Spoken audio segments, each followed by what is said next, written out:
അനുഗ്രഹം ലഭിച്ചു. അദ്ദേഹം ഇസ്ലാമിലേക്ക് പിന്നെ ഇവിടുന്നാണ് ഷഹാദത്ത് ചൊല്ലി കടന്നു വരുന്നത്. അദ്ദേഹം പലപ്പോഴും യാത്രക്കിടയിലും ജോലിക്കിടയിലൊക്കെ എന്നോട് പങ്കുവെക്കുമായിരുന്നു, നിങ്ങളൊക്കെ ബോൺ മുസ്ലിംസ് ആണ്, ജന്മം കൊണ്ട് മുസ്ലിമീങ്ങളായ ആളുകളാണ്, നിങ്ങളിലൊന്നും ഇസ്ലാമിന്റെ പല ക്വാളിറ്റികളും ഇല്ല, പ്രത്യേകിച്ച് സമയം പാലിക്കുന്ന വിഷയത്തിൽ പോലും നിങ്ങളൊക്കെ പൂർണ്ണ പരാജിതരാണ് എന്ന് അദ്ദേഹം പറയുമായിരുന്നു. ആരാ പറയുന്നത് അറിയോ? 6 മാസം കൊണ്ട് ഇസ്ലാമിലേക്ക് വന്ന ആള്. 6 മാസം കൊണ്ട് അദ്ദേഹത്തിന് 6 മാസം കൊണ്ട് കലിമ ചൊല്ലി 7ാമത്തെ മാസം അള്ളാഹുവിന്റെ വിളി വന്നു. ഏത് വിളിയാണെന്നറിയോ? ലബ്ബൈക്ക്. ഈ ലബ്ബൈക്ക് ഈ പരിശുദ്ധമായ ഭൂമിയിൽ വന്ന് അദ്ദേഹം 6 മാസം ഇസ്ലാം സ്വീകരിച്ച 6ാമത്തെ മാസം ഹജ്ജ് ചെയ്ത വ്യക്തിയാണ്. നമുക്കൊന്നും ചിലപ്പോൾ അനുഗ്രഹം കിട്ടിയിട്ടുണ്ടാവില്ല.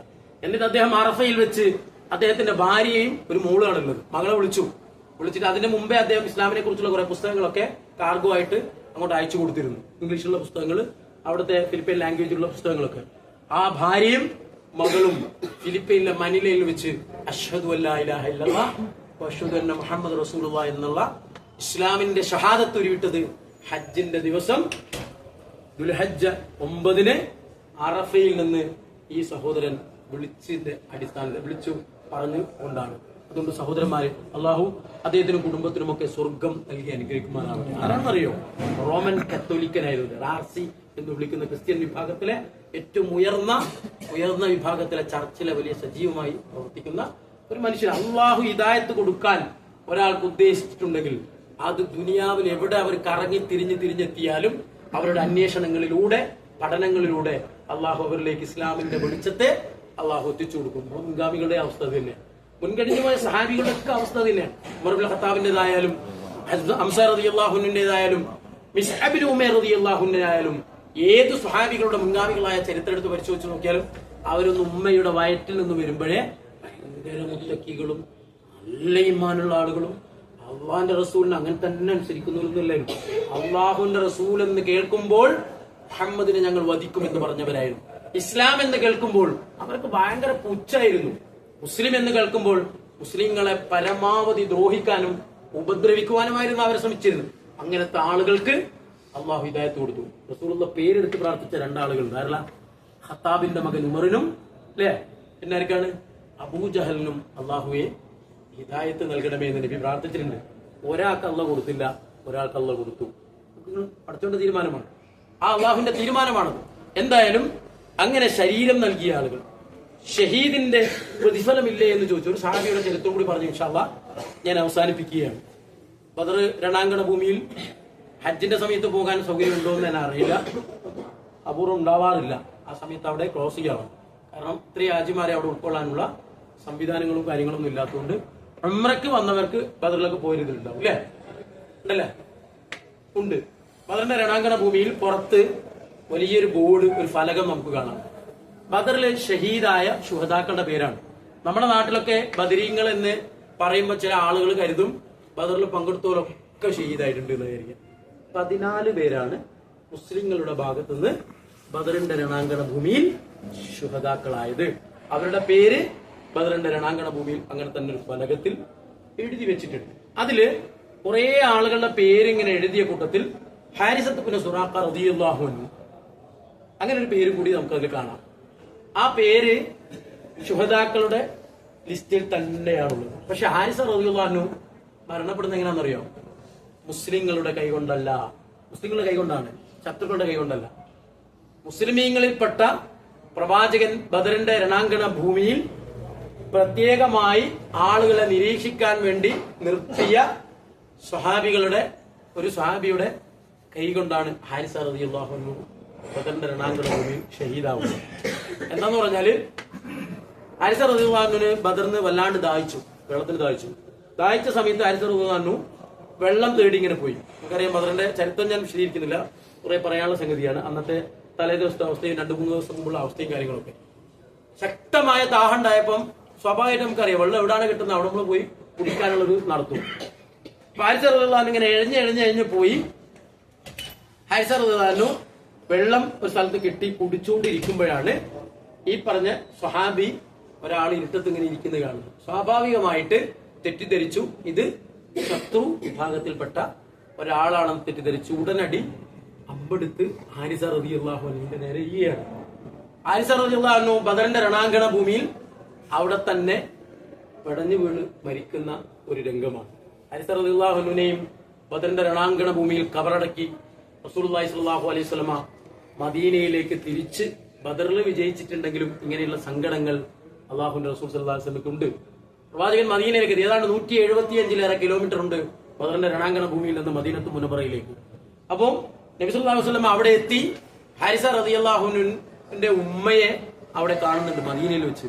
സ്വാഭാവികമായി യുദ്ധത്തിന് പോയ മക്കളെ കുറിച്ച് ഉമ്മമാരുടെ, യുദ്ധത്തിന് പോയല്ലോ സ്കൂളിൽ തന്നെ പോകുന്ന മക്കളെ കുറിച്ച് നമുക്ക് ഒരുപാട് ആശങ്കകളുണ്ട്. അതുപോലെ യുദ്ധത്തിന് പ്രവാചകന്റെ കൂടെ പോയ തന്റെ മകനെ കുറിച്ച് റബീഅ ബിൻത് നളർ എന്നാണ് ഹാരിസ റളിയല്ലാഹു ഉമ്മന്റെ പേര്. റബീഅ റളിയല്ലാഹു ബിൻത് നളർ ചോദിക്കുന്നുണ്ട്, അല്ലാഹുവിന്റെ റസൂൽ എന്റെ മകൻ എവിടെയാണ്? നബി സല്ലല്ലാഹു അലൈഹി വസല്ലമ കാര്യങ്ങളൊക്കെ ഇങ്ങനെ വിശദീകരിച്ചു വരുന്ന കൂട്ടത്തിൽ സ്വഹാബികളിൽപ്പെട്ട ചില ആളുകൾ നബിന്റെ പറകിൽ എന്ന് പറഞ്ഞു, ഹാരിസക്ക് ഷഹീദിന്റെ കൂലിയൊന്നുമില്ല. ഇങ്ങനെയുണ്ട്, നമ്മളുണ്ട് ചില സ്ഥലങ്ങളിലൊക്കെ ആവശ്യമില്ലാത്ത സ്ഥലങ്ങൾ കയറി സംസാരിക്കും. നമുക്ക് അവിടെ ഒരു റോളും ഉണ്ടാകില്ല. അങ്ങനത്തെ സ്ഥലങ്ങൾ ഏറ്റവും നല്ല മൗനം ഭജിക്കുക എന്നുള്ള, മിണ്ടാതിരിക്കുക. അതാണ് ഒരു സത്യവിശ്വാസിയുടെ നമുക്ക് ആവശ്യമുള്ളത്. പ്രവാചകൻ അത് നമ്മൾ പഠിപ്പിച്ചു. എല്ലാ സ്ഥലത്തും കയറി ഇടപെടുകയും എല്ലാ സ്ഥലത്തും എന്റെ സംസാരങ്ങളില്ലെങ്കിൽ മതിയാവില്ല എന്ന് തോന്നുന്ന ആളുകളുണ്ട്. അന്നേരം വിചാരിക്കും എന്റെ നില കുറഞ്ഞു പോവോ, എന്റെ വെയിറ്റ് ഒരു വെയിറ്റും കുറഞ്ഞു പോകില്ല, വെയിറ്റ് കൂടുകയുള്ളൂ. സംസാരം കുറയുന്നതനുസരിച്ച് വെയിറ്റ് എന്ന് പറഞ്ഞാൽ ഈ ബോഡി വെയിറ്റ് അല്ലട്ടോ ഞാൻ പറയുന്നത്, നമ്മളുടെ ഒരു ദർജ. അതായത് ആളുകളുടെ മനസ്സിൽ നമ്മളെ കുറിച്ച് കൂടുതൽ മതിപ്പുണ്ടാവും. ആവശ്യത്തിന് മാത്രം നമ്മൾ സംസാരിച്ചാൽ മതി. റബീഅ ബിൻത് നളർ ഇത് പറഞ്ഞപ്പം പിറകിൽ നിന്ന് സ്വഹാബികൾപ്പെട്ട കുറച്ച് ആളുകൾ പറഞ്ഞു, ഷഹീദിന്റെ കൂലിയില്ല. നബി സല്ലല്ലാഹു അലൈഹി വസല്ലമ തിരിഞ്ഞു ചോദിച്ചു, നിങ്ങൾക്ക് ഇത് ആരാണ് പറഞ്ഞതെന്ന്? ഹാരിസക്ക് ഷഹീദിന്റെ കൂലിയില്ല.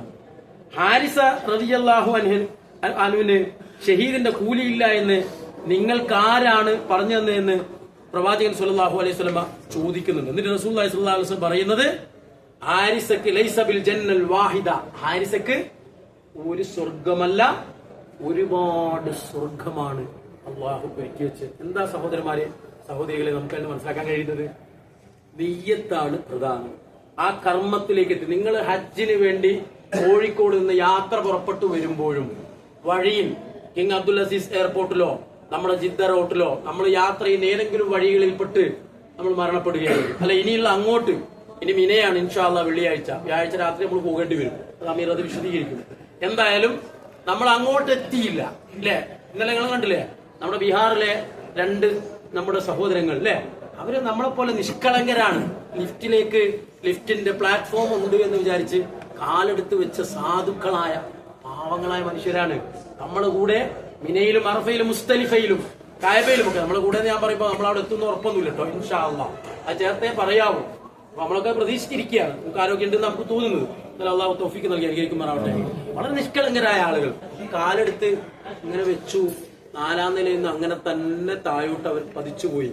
അള്ളാഹു അവർക്ക് ഷഹീദിന്റെ കൂലി നൽകി അനുഗ്രഹിക്കുമാറാവട്ടെ. അള്ളാഹു സ്വർഗം പ്രദാനം ചെയ്യുമാറാവട്ടെ.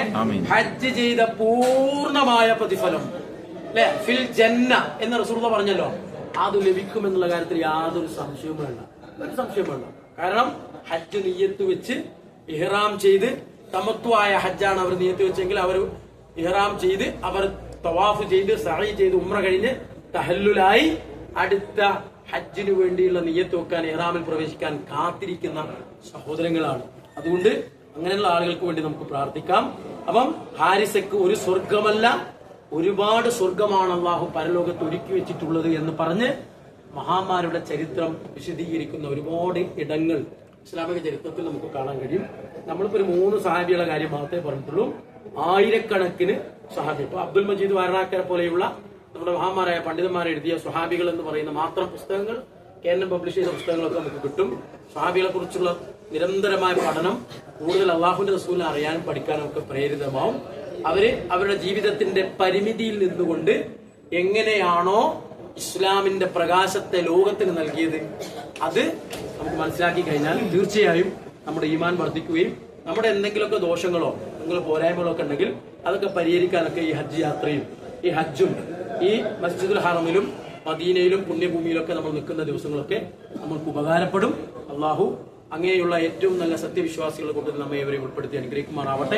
അള്ളാഹു മഖ്ബൂലും മബ്റൂറുമായ ഹജ്ജ് കർമ്മം നിർവഹിച്ച് പൂർണ്ണമായ സംതൃപ്തിയോടുകൂടി കുടുംബങ്ങളിലേക്ക്, നമ്മുടെ സമൂഹത്തിലേക്ക്, മഹലിലേക്ക്, നമ്മുടെ നാട്ടിലേക്ക്, ജോലിയിടങ്ങളിലേക്കൊക്കെ എത്താനുള്ള തൗഫീഖ് അള്ളാഹു നൽകി അനുഗ്രഹിക്കുമാറാവട്ടെ. പ്രത്യേകിച്ച്